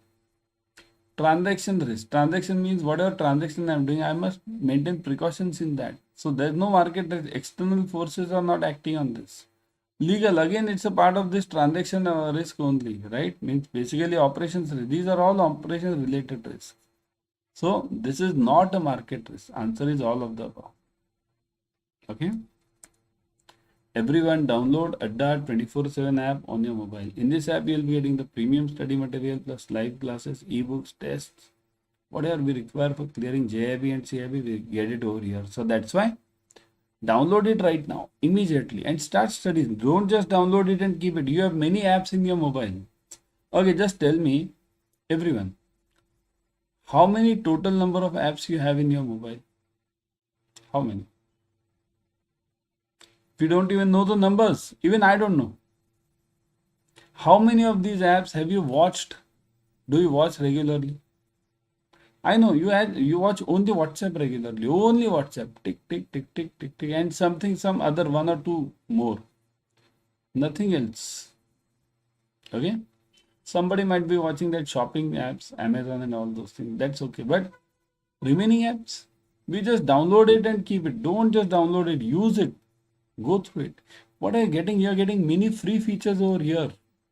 Of course, paid classes are there, but free features also, free tests you are getting, free books you are getting, free classes you are getting. So download it and start studying. Okay. Country risk is an example of market, credit, operations, and liquidity risk. So country risk is an example of what? It is a part of credit risk.